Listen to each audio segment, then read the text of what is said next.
Hello everyone, welcome to my YouTube channel S for schools.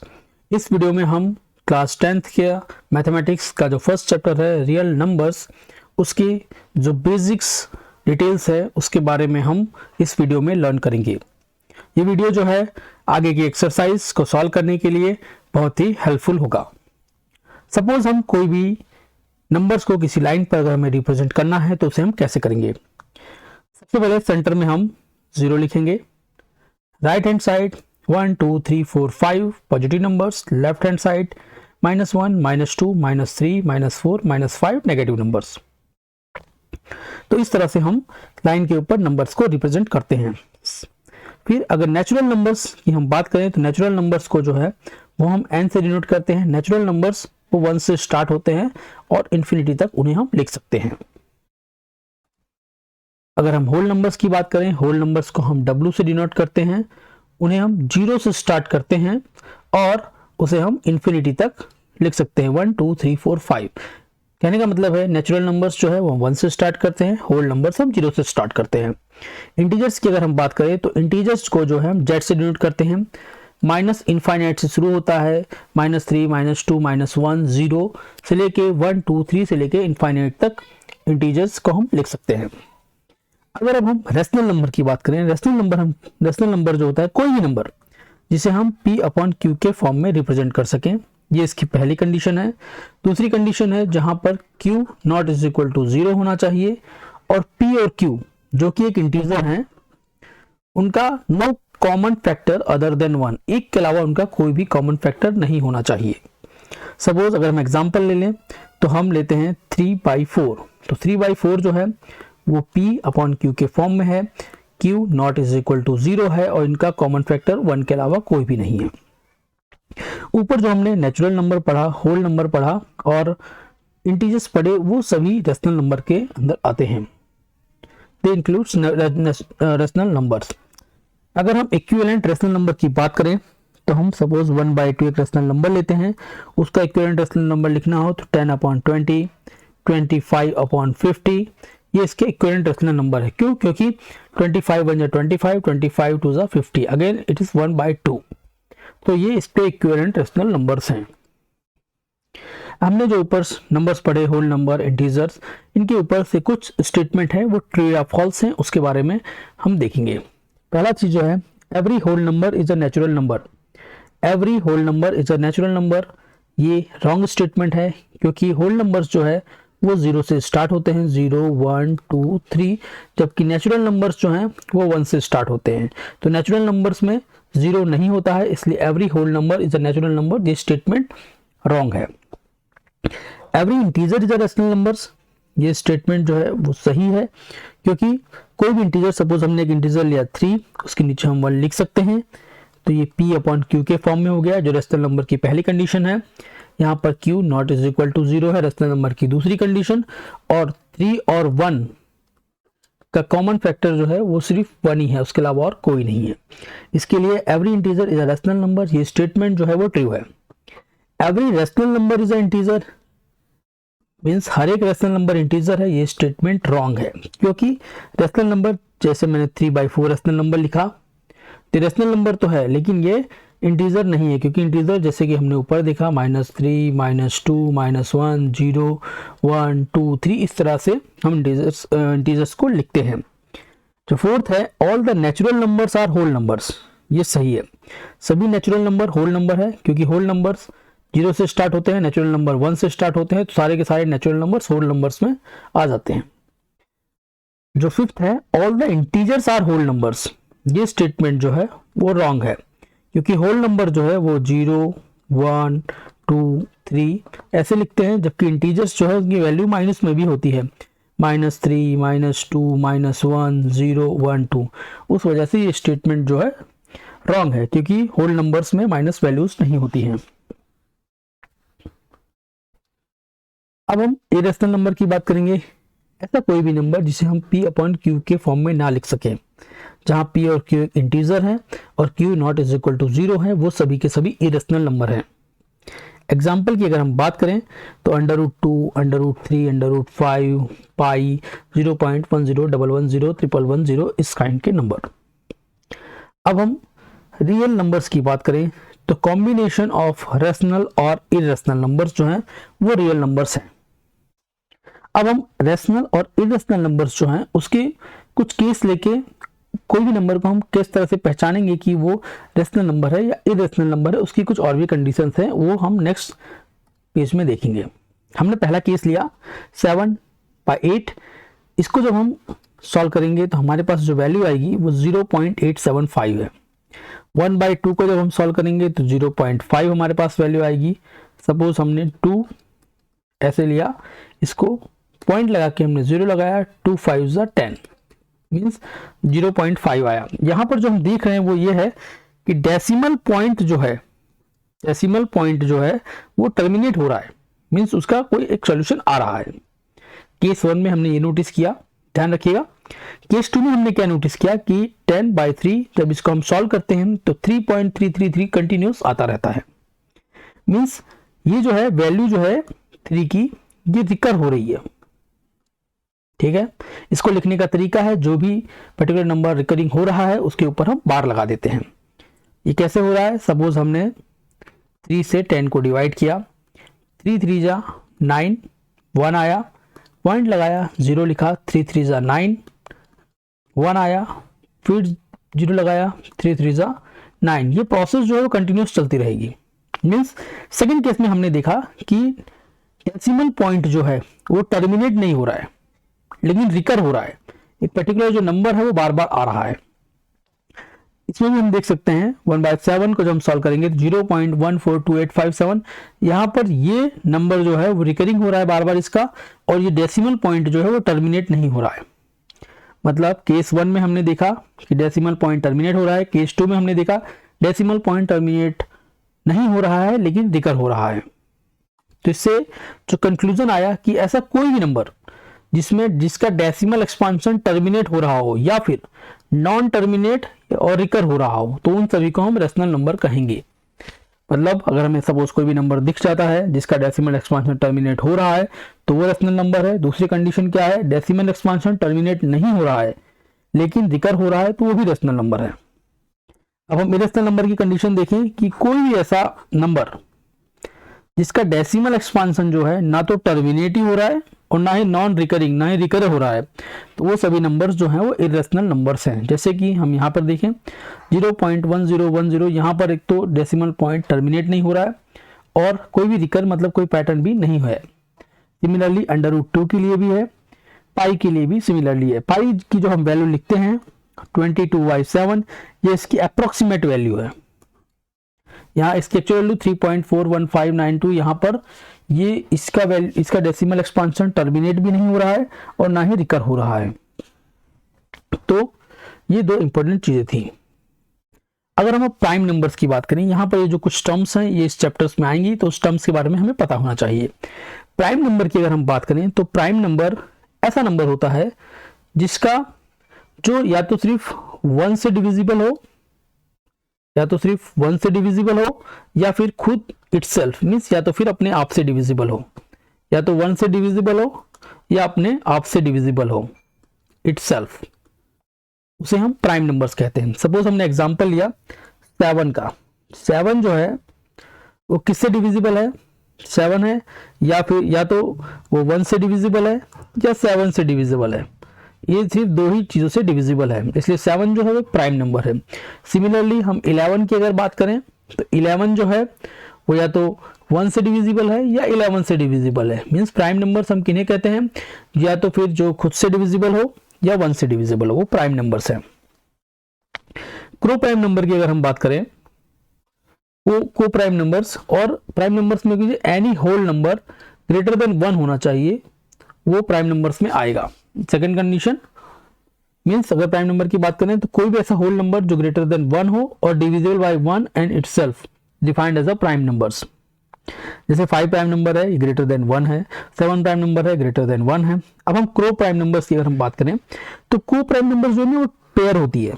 Suppose मैंने एक example लिया 4/5, ये एक नंबर की पेयर है। को प्राइम नंबर्स, इसका जो कॉमन फैक्टर है ना वो सिर्फ 1 होना चाहिए, इसके अलावा कोई भी नहीं होना चाहिए। 4/5 का अगर हम कॉमन फैक्टर लिखने जाएंगे तो 4 का कॉमन फैक्टर्स क्या होंगे एक और के, 1 होगा, 2 होगा, 4 होगा, 5 के 1 होगा और 5 होगा, लेकिन जो कॉमन फैक्टर है वो सिर्फ 1 ही है। मीन्स को प्राइम नंबर्स जो है a pair of numbers that do not have any common factor other than 1। अगर हम कंपोजिट नंबर की बात करें तो कोई भी ऐसा नंबर जिसके मोर देन 2 फैक्टर्स हो, जैसे कि हमने 4 लिया, इसका पहला फैक्टर 1 है, दूसरा 2 है, तीसरा 4 है, मोर देन 2 फैक्टर्स हैं इसके, ये सारे नंबर कंपोजिट नंबर्स में आते हैं। अब हम फैक्टर, जैसे हम फैक्टर ऊपर फैक्टर टर्म की बात कर रहे थे, तो फैक्टर है क्या? फैक्टर जो होता है डिवाइड्स अ नंबर, किसी भी नंबर का जो फैक्टर होता है वो उस नंबर को कंप्लीटली डिवाइड करता है, कोई भी रिमाइंडर उसमें नहीं आता है। सपोज अगर मैंने 4 लिया और 4 के अगर मैं फैक्टर लिखना चाहूं तो एक फैक्टर 1 है, 2 है और 4 है। मीन्स ये जो फैक्टर्स हैं इसके, ये सभी फैक्टर्स इस नंबर को कंप्लीटली डिवाइड करते हैं। अगर हम प्राइम फैक्टर की बात करें तो प्राइम फैक्टर जो होता है वो ऐसा फैक्टर जो खुद प्राइम नंबर हो। सपोज हमने किसी नंबर का प्राइम फैक्टर लिखा तो उस नंबर के लिए वो खुद एक, सपोज 8 है, 8 जो है इसका अगर मैं फैक्टर लिखूंगा, factor that a prime number is known is, कहने का मतलब ये है कि जो फैक्टर उसका जो होगा ना वो खुद एक प्राइम नंबर होगा, प्राइम फैक्टर उसे कहते हैं।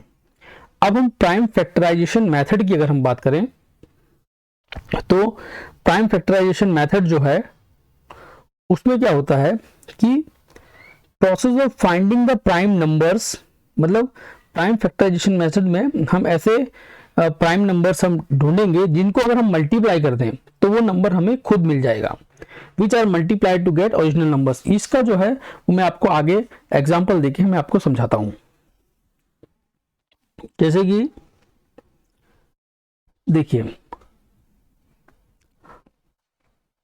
ये रहा, सपोज आपके पास प्राइम फैक्टराइजेशन मेथड को अगर आपको समझना है, सपोज मैंने एक नंबर लिया 27 को अगर मैं फैक्टर करूंगा प्राइम फैक्टराइजेशन से, अगर मैं इसको फाइंड करना चाहूं तो 3 इंटू 3 इंटू 3, ये जो 3 है ये इसके प्राइम फैक्टर है।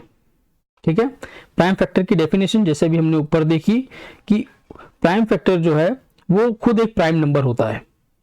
अगर इसको हम क्या नाम है मल्टीप्लाई कर देंगे तो हमें वो पर्टिकुलर नंबर खुद ही मिल जाएगा।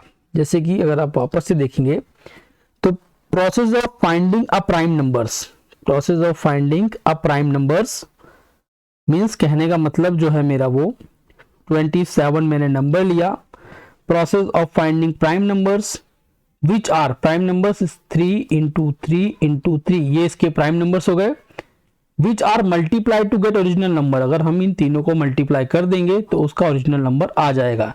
ये जो मेथड है इसे हम प्राइम फैक्टराइजेशन मेथड कहते हैं। होपफुली आपको समझ में आ गया होगा। तो अगर अब हम बात करें कि HCF क्या होता है, हाईएस्ट कॉमन फैक्टर क्या होता है, तो हाईएस्ट कॉमन फैक्टर की अगर हम बात करें तो हाईएस्ट कॉमन फैक्टर जो है कोई भी HCF of a two or a more given number is the highest of their common factor. कहने का मतलब यह है कि HCF जो है वो कोई भी 2 या 2 से ज्यादा गिवन नंबर दिए हों तो उसका जो हाईएस्ट कॉमन फैक्टर होगा वही उसका HCF होगा। चलो हम इसको एग्जांपल से समझते हैं। एग्जांपल में हम कैसे समझेंगे कि फाइंड HCF ऑफ 2, 4 और 8। ये जो चीज है 2, 4 और 8 का हमें HCF निकालना है। तो सबसे पहली चीज इसका जो फुल फॉर्म है हाईएस्ट कॉमन फैक्टर, फैक्टर करेंगे हम। 2 का फैक्टर जो है वो 1 है, 2 है, 4 का 1, 2 और 4 है, 8 का 1, 2, 4 और 8 है। फैक्टर मैंने निकाल दिए 2, 4 और 8 के, 2, 4 और 8 के। अब हाईएस्ट कॉमन फैक्टर में देखूंगा। अब देखो फैक्टर 1 ये कॉमन फैक्टर है, 1 भी कॉमन फैक्टर है, 2 भी कॉमन फैक्टर है, लेकिन मुझे क्या चाहिए हाईएस्ट कॉमन फैक्टर। तो हाईएस्ट कॉमन फैक्टर जो है वहां पे क्या है 2 है तीनों में, तो इसलिए इसका HCF जो होगा वो 2 होगा। तो होपफुली आपको HCF समझ में आ गया होगा कि हाईएस्ट कॉमन फैक्टर लेंगे। सपोज जिसका भी HCF निकालना हो उसके हम फैक्टर लिखेंगे, उस फैक्टर में कॉमन फैक्टर जो भी हाईएस्ट हो वही उसका HCF होगा।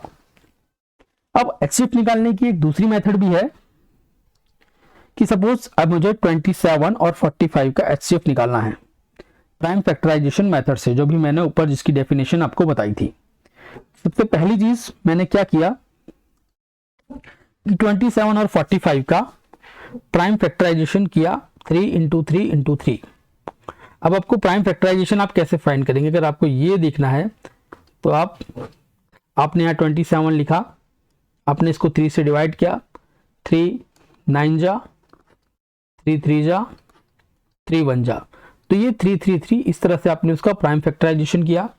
3 रेज टू 3 ये इसका शॉर्ट फॉर्म में हमने इसको ऐसे लिख दिया। सिमिलरली 45 का अगर आपको प्राइम फैक्टराइजेशन करना है तो आप कैसे, मतलब ये वैल्यूज आप कैसे लाएंगे, उसके लिए आपने 45 लिया, उसको आपने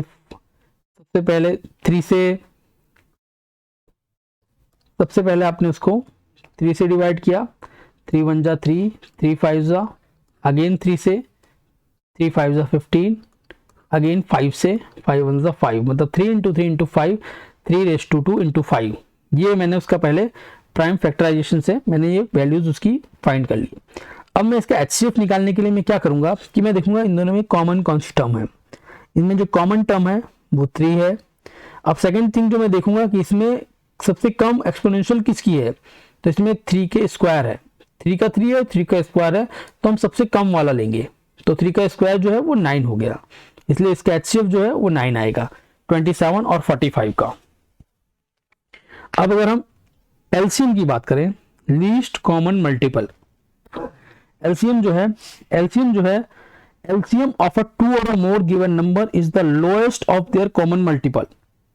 मतलब अगर मैं LCM जो है कोई भी नंबर दिया गया है उसका जो लोएस्ट कॉमन मल्टीपल होगा वही उसका LCM होगा। अगर हम एग्जांपल से देखने चाहेंगे तो एग्जांपल ऐसा है, सपोज मुझे 248 का LCM निकालना है, तो मैंने 248 के कॉमन मल्टीपल लिख दिए, मतलब मैंने मल्टीपल लिखे 2 के, 2 4 6 8 10 12 14 और 16।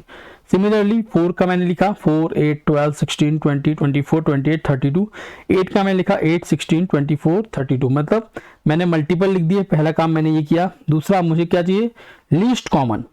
लीस्ट कॉमन की अगर मैं बात करूं तो 8 है, इधर 8 है, इधर 8 है, इधर 8 है, एक तो ये कॉमन दिख रहा है। दूसरा अगर हम कॉमन देखने जाएंगे तो 16 कॉमन है, ये 16 भी इसमें भी है, इसमें यहाँ भी 16 है, यहाँ भी 16 है, लेकिन मुझे चाहिए क्या, मुझे लीस्ट कॉमन चाहिए। सबसे लीस्ट कॉमन जो है वो 8 आया है, इसलिए इसका LCM जो है वो 8 होगा।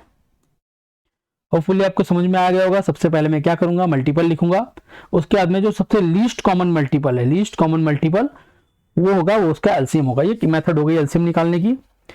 हम अगर सेकंड मेथड की बात करें, ये सारी चीजें जो है आप क्लास 9th में पढ़ चुके हैं और आप अवेयर हो गए, लेकिन इस चैप्टर के लिए ये इसकी बेसिक रिक्वायरमेंट थी, इसके लिए इन सब चीजों के बारे में मैं डिस्कशन कर रहा हूँ। ऐसा ना हो कि आप जब आप सेकंड क्लास में वीडियो देख रहे हो तो आपको पता ही ना हो कि ये सारी चीजें क्या है, क्योंकि सभी स्टूडेंट एक जैसे नहीं होते हैं। हो सकता है कुछ को पता हो, कुछ को नहीं पता हो। जिनको नहीं पता है उनको सीखने के लिए सारी चीजें मैं बता रहा हूँ, और जिनको पता है उनका रिविजन हो जाएगा। अब सेकंड मेथड जो है, अगर मुझे LCM फाइंड करना हो डिवीजन मेथड से, तो मैं कैसे करूंगा। मैंने इसका 2 से किया, 2 1 जा 2, 2 2 जा 4, 2 4 जा 8, अगेन 2, 2 1 जा 2, 2 2 जा अगेन 2, 1 1 1। कहना मतलब है 2 इंटू 2 इंटू 2, इसका LCM जो है वो 8 आ गया। जैसे अभी ऊपर की स्लाइड्स में सेम नंबर से 248 का उसका LCM भी 8 आया था, इसका LCM इस मेथड से भी 8 आ चुका है। तो होपफुली जो भी बेसिक टर्म्स थी, जैसे कि इसमें हमने देखा कि नंबर्स, होल नंबर, इंटीजर, उसके बाद में हमने LCM देखा, HCF देखा, हमने कुछ टर्म्स समझी, प्राइम नंबर्स, को प्राइम नंबर्स, फैक्टर्स किसे होते हैं, प्राइम फैक्टराइजेशन मेथड क्या होती है, ये सारी बेसिक डिटेल्स जो थी वो इस वीडियो में हमने देखा है। अब नेक्स्ट वीडियो के अंदर हम ये जो फर्स्ट चैप्टर है उसकी एक्सरसाइज 1.1 को ब्रीफली सॉल्व करेंगे, एक स्टेप बाय स्टेप हम उसको सॉल्व करेंगे, और उसके लिए जो भी हमें टर्म्स या बेसिक रिक्वायरमेंट्स होगी उसके बारे में भी हम डिस्कशन करेंगे। तो अगर आपको ये वीडियो मेरा अच्छा लगा हो तो इसको लाइक कीजिए, शेयर कीजिए और सब्सक्राइब कीजिए, और इस तरह की वीडियो के लिए इस चैनल को देखते रहिए। धन्यवाद।